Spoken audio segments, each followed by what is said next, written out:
Oh boy. Oh boy. Oh no. Oh no. Oh no.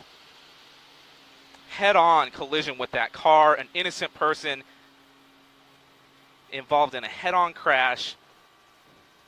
We are back on the record in number 32 on the court's 8 o'clock calendar.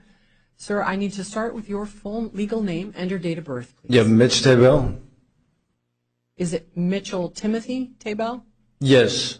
All right, thank you. What is your date of birth? 9186. All right, thank you. And then let me have the appearances of counsel, please, and let's start with the state. Good morning, Your Honor. Aaron Harder on behalf of the state. Good morning, Your Honor. Brian Russo on behalf of Mr. Tabell. All right, thank you. Mr. Tabell, you've been arrested on the following allegations. Some of these have the wrong classes of felony attached, so I will note that I've corrected those. The allegations against you are 2 counts of aggravated assault with a deadly weapon or dangerous instrument. Those are class 2 felonies. 1 allegation of aggravated assault involving serious physical injury.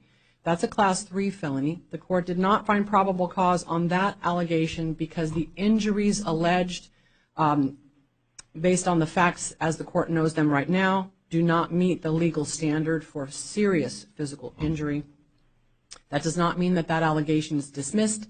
It just means that the court is not setting release conditions for it, and your lawyer can explain more to you about how that works. 1 allegation of unlawful flight from a law enforcement vehicle. That is a class 5 felony. 2 allegations of aggravated assault on a law enforcement officer, which are class 5 felonies under the law. 2 allegations of endangerment. Each is a class 6 felony. 1 allegation of reckless driving. That's a class 2 misdemeanor. 1 allegation of criminal speeding, and that is a class 3 misdemeanor. Mr. Russo, oh, I see. You're here for all further proceedings. All right. I just needed to check your NOA. All right. So I will note, Mr. Tabell, that you do have an attorney retained, and that is Mr. Russo, so I'm not going to... Okay. Great. I just want to say there was no probable cause, and I was resisting unlawful arrest due to federal law. Mr. Okay. Tabell, Go ahead. we're not there yet. Your status conference is scheduled for February 1st at 8:30 in the morning in the downtown Superior Court. Your preliminary hearing is scheduled for February 5th at 8:45.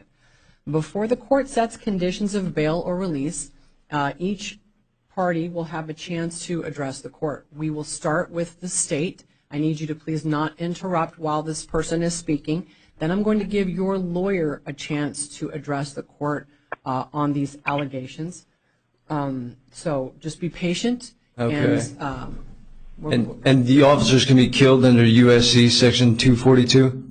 I just want to put that on the record. All right, And should be, Mr. in my Table, opinion. I need you to just be calm and patient, and I'm going to let the county attorney address the court first. Judge, in this case, the state is requesting a $400,000 cash-only bond in this case. First, Your Honor, the defendant does pose a flight risk based on the facts of the case. The officers attempted a traffic stop. The defendant failed to yield and led them on a very lengthy pursuit on freeways and city streets, which ultimately ended in a collision.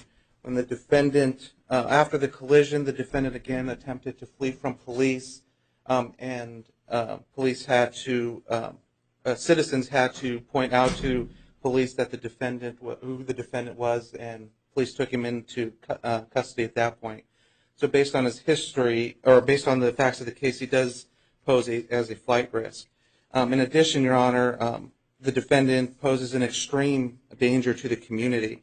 Again, with the pursuit ending, with the end of the pursuit, the defendant went left of center, went into the left-hand turn lane, ran red lights, went into the opposing lane of traffic, and collided into another vehicle head-on.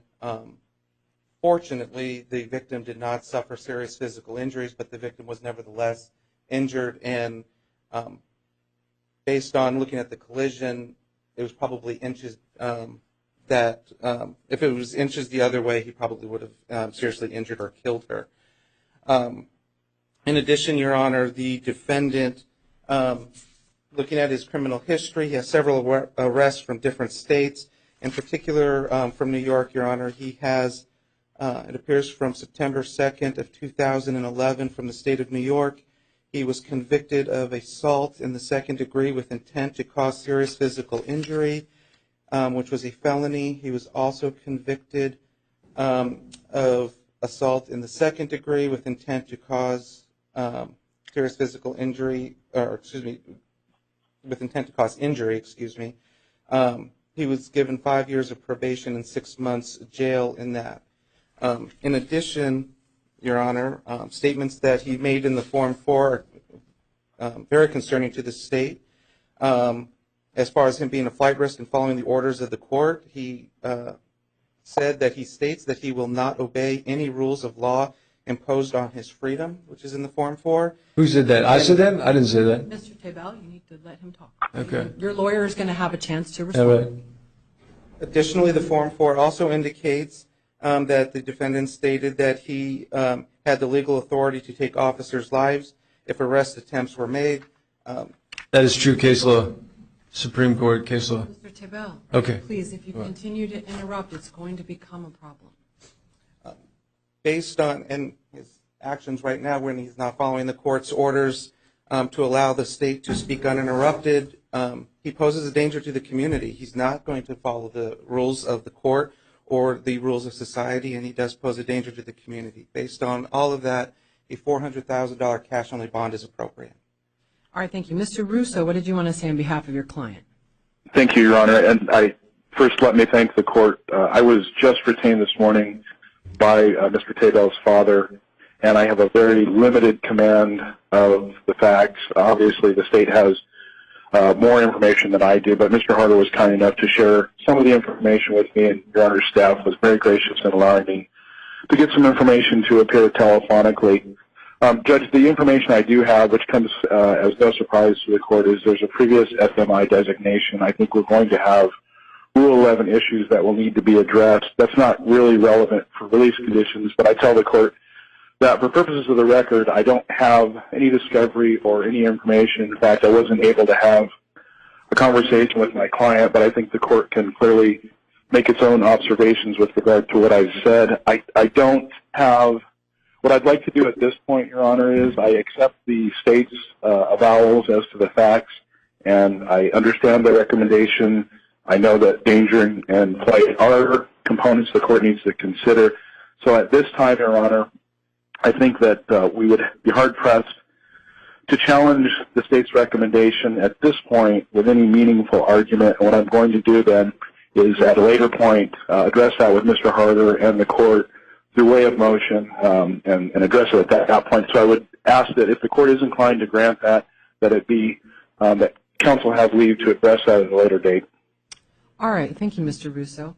Mr. Tabell, the court is going to set the bond requested by the county attorney's office. That is $400,000, and it is cash only. That is based on a finding that you do pose a potential risk of danger to people in the community and that you are a flight risk. And, of course, that is without prejudice for your attorney bringing forward additional information that is not currently available and presenting that to the court in an attempt to change that release decision. And you can talk more with your lawyer about that. I'm sure that he will be coming to see you very soon. Okay. You do have written release conditions. If you did post this bond, then you have to comply with all of them. We're going to give you a copy in writing, but they include that you can't go to the scene of the alleged crimes, no contact with the alleged victims or any of the witnesses. You can't possess any weapons and no drugs without a valid prescription. If you'll sign for the clerk, she'll give you a copy of those release conditions. It'll have everything I just told you in writing, including your court dates. Okay. Will you be hearing the preliminary hearing? No, sir. That'll going to Okay. go across the street to the Superior Court. All right. There is a probable cause issue with this case. All right. We'll talk I to look your forward lawyer to sharing about it. that. Okay. Your lawyer will absolutely help you with that. All right. Great. Mr. Russo, Yes, are you speaking with Timothy about posting bond? Is that something we can do immediately? yes, and I'll be down to see you this afternoon. All right. All right. Great. All right. So Thank you, Your Honor. Thank you, Mr. Russo. If you'll sign for the clerk, you'll be all finished for right now. Judge, I beg the court's indulgence. What was the first date you set? Oh, it is February 1st at 8:30 in the morning. That's in the downtown RCC. Preliminary hearing February 5th at 8:45. Thank you, Your Honor. All right. We're going to go off the record now. Thank you, Mr.